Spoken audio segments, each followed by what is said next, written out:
everyone, and happy Friday. A very exciting package came in the mail 2 days ago. BTS came out with a book. Super excited to read this, and I thought, why not take you guys along with me? I will be giving my honest opinion and honest rating of this book. The first ever official book published in celebration of BTS's 10th anniversary. Stories that go beyond what you already know about BTS. It goes on to say the first official record of BTS and their youth, the most beautiful moment in life. Written over 3 years of in-depth coverage and interviews by Myung-Suk Kang, BTS shares personal behind-the-scenes stories of their journey so far. So I'm not 100% sure of what to expect. I'm hoping more in-depth backstories of the members.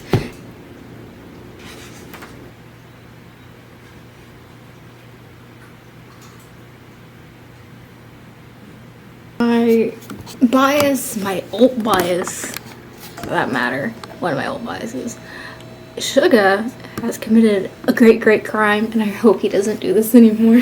Jin is talking about early dorm life things. He's talking about Suga's eating habits, and Suga used to blend chicken breasts with grape juice and a banana. That's disgusting.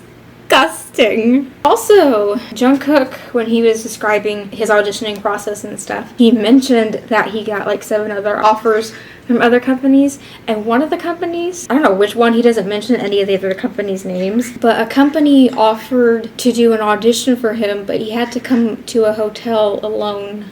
He was a middle schooler at the time. So that's scary. I don't know which entertainment company that was, but that's a bit suspicious in my opinion. I'm around 67 pages in. This book is very interesting. I'm actually really loving it. They're also doing this in pretty much from before trainee life to trainee, and now we are in their too cool for school era. And they also include these images and also these QR codes, which I think is super cool. Of everything they mention, they include the QR codes, so you can go visit it. You can literally like follow along with their journey with the videos and the vlogs that these QR codes bring you to. We're kind of at the point to where they just debuted and they're talking about creative process of creating their first album. This may not be funny to some people, but I thought that was funny. I laughed. At this point in this book, it's talking about BTS has just debuted, talking about the other groups that were coming out in this time. Indeed, the deck seemed to be stacked against them. In 2012, the year before BTS's debut, SM Entertainment had debuted EXO. In the 100 days leading up to D-Day, they released 23 teaser videos introducing the character of the team and the individual members. In 2014, the year after BTS's debut, YG Entertainment debuted Winner, who had already made a name for themselves in August 2013 through Mnet's survival program, Win, Who Is Next. These pre-debut promotional blitzes were the perfect opportunities to attract fans, and were built on a strong foundation of planning and funding. Success seemed to be assured for EXO and Winner, and these premonitions turned out to be correct.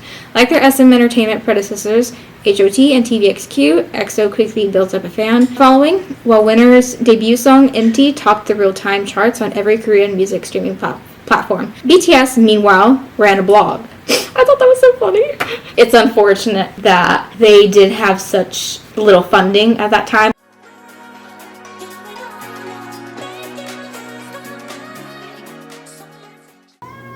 How are you? Good. Just good. What are you doing? Everyone knows what you're doing.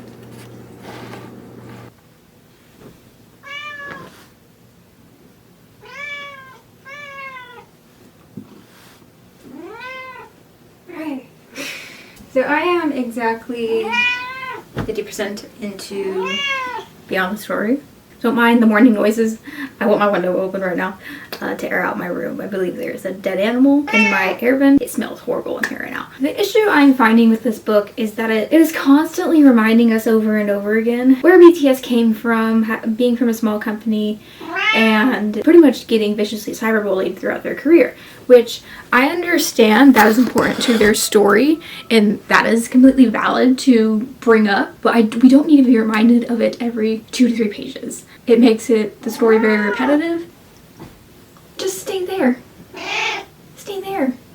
You're quieter on the bed. Just stay there. So I think that's what's making this story become slightly hard for me to read because it does constantly remind you of so many things that have been said in the book prior. The book is discussing that in, I think, early of 2018, BTS actually considered breaking up, which was something that I believe Jin talked about during one of their award acceptance speeches.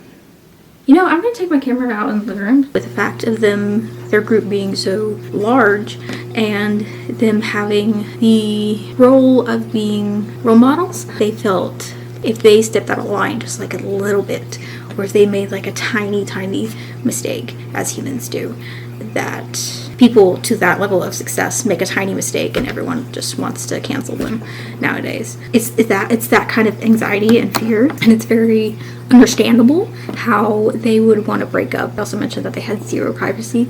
Like, before their massive popularity, they could go wherever they wanted in peace, but after around at the end of 2017 to 2018, they couldn't go anywhere. One of the things this book brings up a lot is the expectations for K-pop groups are supposed to look like, what they are formulated to appear like to the public.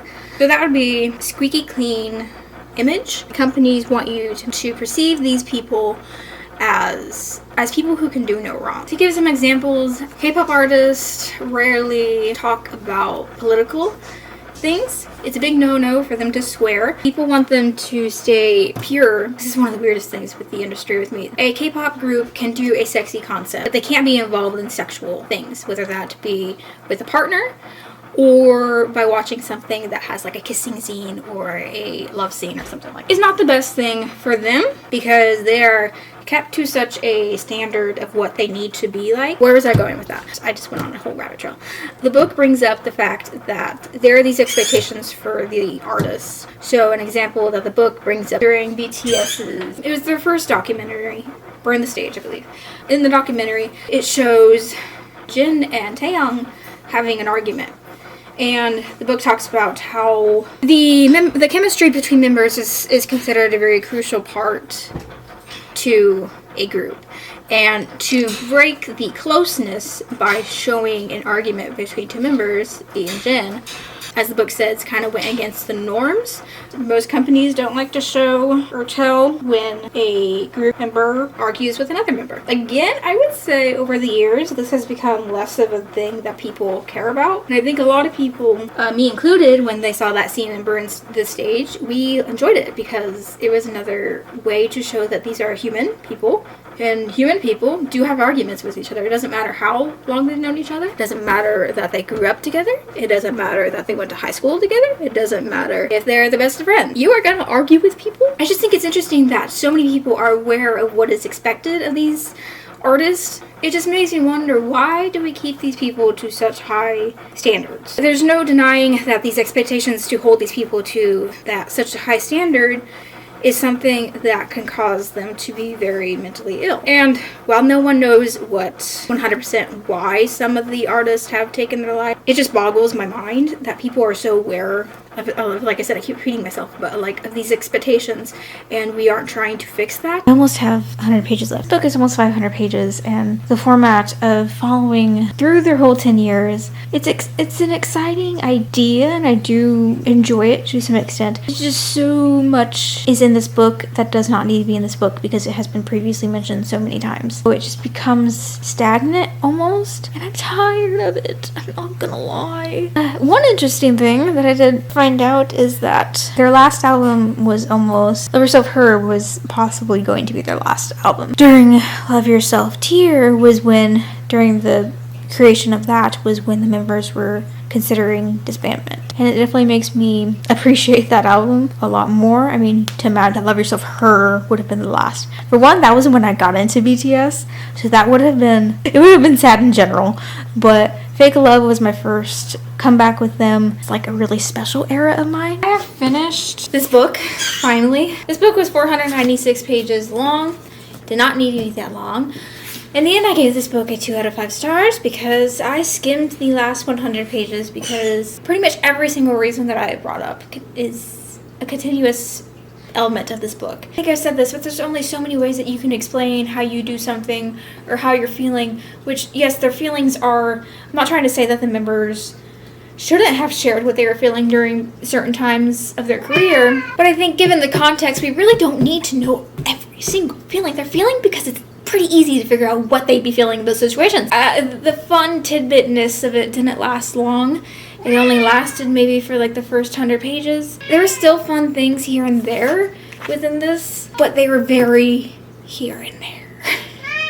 I also was kind of hoping for more behind the scenes of them shooting music videos, funny stories among the group, working on Run BTS, or what it's like with variety shows and stuff. Like, there were also so many things that BTS had been through, seeing as they love to talk about lots of struggles with BTS in this. But they don't bring up a whole lot of other struggles that I was expecting them to bring up. They don't bring up the time where Jungkook brought food for everyone at that variety show, and everyone was just flat out rude and were just extremely rude to this young teenager at the time. That was a huge thing. So many times the members were just not treated correctly on variety shows. That could have been one of your many topics of them not being treated well in the industry. Go, just let me film.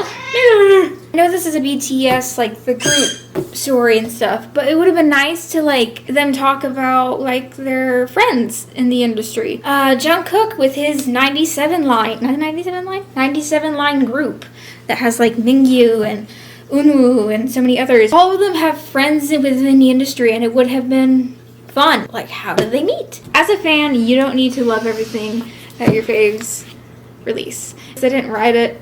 It was just like their words here and there in the interview portions. So technically they did not write it whatsoever.